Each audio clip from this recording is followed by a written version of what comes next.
Hello and welcome to another thrilling episode of Excalibur CCG's weekly show talking comics. We are your hosts. I am Mark. I'm Olivia. And this week we'll be talking about comics that are hit the shelves on Wednesday, August 15th, 2018. Before we do that though, we do have one quick announcement, and that is we're still creeping up to GeekCon. Coming up very soon. We'll probably just have one more mention next week on the show. We still have tickets. Saturdays $20 and weekends $25. And I think that's it for announcements. I think so. Okay. Well, let's dive into the big books for the week. These are the big number ones. And I guess I'll start it off here with Image Comics. This is Crowded number one, written by Christopher Sabella and art and cover by Rose Stein and Ted Brandt. 10 minutes into the future, the world runs on an economy of job shares and apps, including Reaper, no E at the end, a crowdfunding platform to fund assassinations. Charlie Ellison leads a quiet, normal life until she's suddenly targeted by a $1 million Reaper campaign. I guess it's kind of like being swatted. Yeah. Yeah. Hunted by all of Los Angeles, Charlie hires Vita, the lowest rated bodyguard on the Defend app. Once again, no E in there. As the campaign picks up speed, they'll have to figure out who wants Charlie dead before the campaign's 30 days or their lives are over.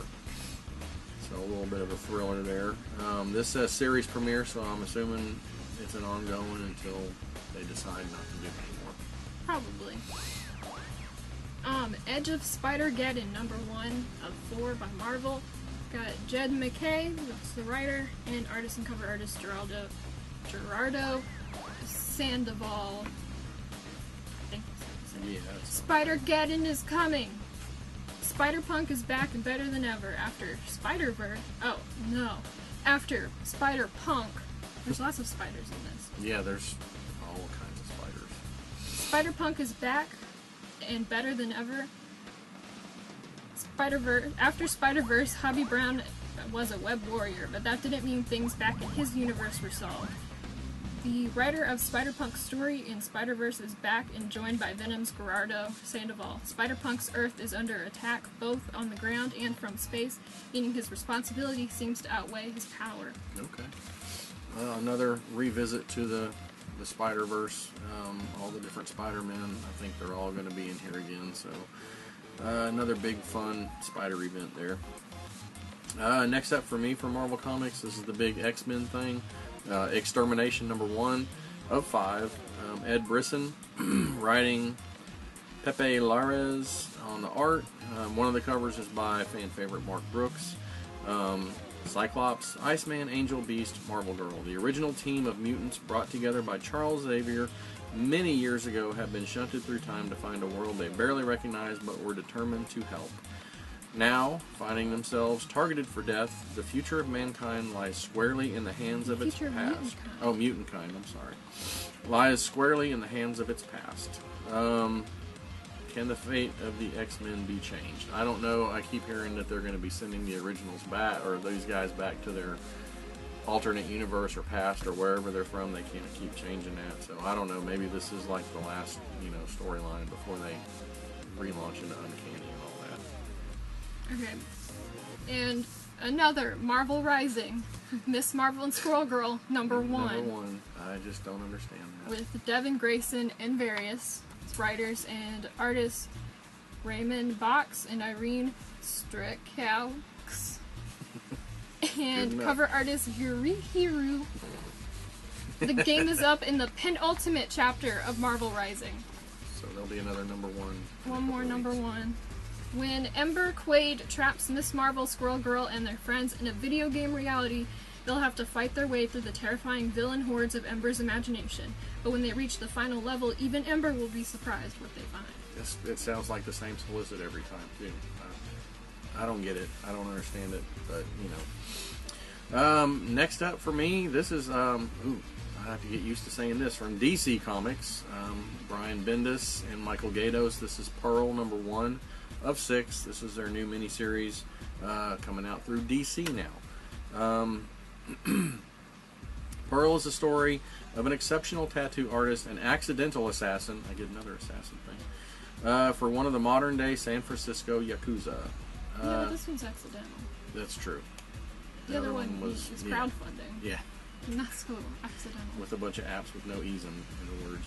She was born into one life, but another is calling to her. When Pearl accidentally meets one of her peers, her doppelganger from another clan, she starts to dream of a better life. But Pearl has a very special ability that keeps pulling her back into the violent world she is desperate to escape. So you'll have to read the book to find out what the special ability is, I guess. Yeah. Maybe she just like turns into a pearl. Maybe. Oh. Star Wars Beckett #1 from Marvel. We got Gary Duggan is writer, artist Will Sliney and Various, and cover artist John Tyler Christopher. It's just got a bunch of first names. Yeah, he does. The Good, the Bad, and the Deadly. Tobias Beckett taught Han Solo everything he knows about surviving hoodlum-filled cantinas and backwater worlds. He's surviving... Oh no. But who is this career outlaw, and why is Enfys Nest one of the galaxy's most dangerous and brutal marauders, so dead set on taking him down once and for all? Find out in this original tale of a man who has gamed star system after star system, but at a cost that no heist can make up for. Okay. So that's the story of the guy that Woody from Cheers played in the Han Solo movie. That's his mentor, who, I mean, I guess they didn't go into that all that much in the movie, because I saw the movie and it didn't seem like he was taught him that much. I guess he taught him a little bit. Anyway. Yeah, I always thought Lando did a little Lando. about that. Well, he didn't listen to him about the capes, apparently, because Han doesn't wear capes. Yeah. Next up for me is from Dark Horse Comics. We don't do that a whole lot anymore. I guess all their properties are being taken away by Disney, so... Yeah. And this is another Fox property, so this is Terminator Sector War #1 of 4, another miniseries. This is from Brian Wood and Jeff Stokely. This is kind of not rebooting, but kind of adding to the original, like, 1984 Terminator story. 2 Terminators went back in time to 1984, one to kill Sarah Connor and another targeting NYPD officer Lucy Castro, a rookie cop assigned to one of the worst sections of the city. Isolated and unable to call for backup, Castro faces off against the relentless T-800, relying on unlikely allies to see her through to dawn. Now, judging by the cover of this, it's another Arnold-looking one, because it looks like Arnold on the cover, so I guess they modeled them all after Arnold, all the T-800s after Arnold. Yeah. And speaking of robots, or AI, I guess. Yeah. Volition #1 by Aftershock with Ryan Parrott and artist and cover artist Omar Francia, or Francia, I guess. It sounds kind of like Detroit Become Human, the PS4 game. Okay. But not quite. In a not too distant future, artificial intelligence has spawned a race of robots that serve all of humanity. Robots are considered second-class humans, but a few in the AI community are fighting back in a constant struggle for equal rights. When a debilitating virus called Rust threatens all of artificial life, salvation lies in the most unlikely of robotic heroes. Not a warrior or a soldier, but an obsolete construction worker and a dedicated caregiver. Together, Hale 19 and Amber 7T embark on a perilous journey in search of a cure that could potentially change the balance of power on Earth forever. The next bold adventure from Aftershock Comics begins here. Okay. Aftershock puts out some good stuff usually. They kind of, well, this is goes back to the, see, a lot of stuff on this show ties together. This is like robot rights. That was in the Han Solo movie too. There was a robot that was all screaming about robot rights. So, another little tie-in there. And now that's it for the #1 issues for the week. Obviously, there's plenty more coming out. Tons of stuff. So be sure to go to your local comic shop, whether it be here or somewhere else, to pick up your goodies for the week. Now we'll move into the /current issues of the week. And since you did the last thing, I guess I'll start this off. This is from the late 70s from Marvel. This was Shogun Warriors. This is the first issue, #1. This one introduces mostly Raideen. He's opens up with him fighting a giant robot creature, and kind of tells the backstory of why the people are in here controlling Radine. This was a very fun series. This was one of my favorite toys when I was a kid. I always loved the Shogun Warriors, and I was always disappointed that they had Godzilla and Shogun Warriors at the same time Marvel did, but they never crossed them over. I'm kind of disappointed they never could work that out, because that would have been like Pacific Rim, like way before Pacific Rim came out. But fun story, giant robots fighting. At the end, Radine's in trouble, and the other two, Combatler and Dangard Ace, I think, are going to have to come help him. So fun stuff.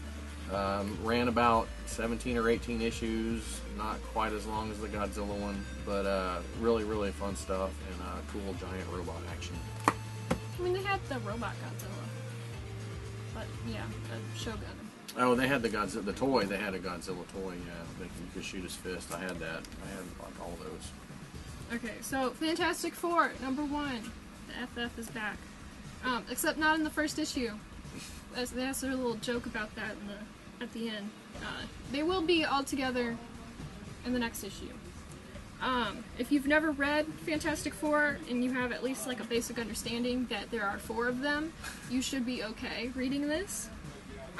They kind of help you follow along and give you some background information. In the story, they are still curious as to what has happened to half of them. Yeah. Plus some, I guess, with the kids. Yeah. And we still don't know what happened to them. That's true. And I don't think it'll be in the second issue. I think it's going to take a little bit to get the whole thing. Dan Slott, I mean, he's not in a hurry to throw all that out there. That'll be built up over time. Yeah. And I'm sure it will lead into something else. So, but yep, good to see the FF back. Good. And well, at least they will be next issue. Yeah. But it was a good setup issue. Yeah. I enjoyed it as well. All right, that is our show for this week. As always, like, share, subscribe. There you go. Comment down below. Tell us about any back issues you're excited about, or any current books that you're excited about as well. Other than that will do it for this show. All right. Until then, read good comics, and we will see you next time.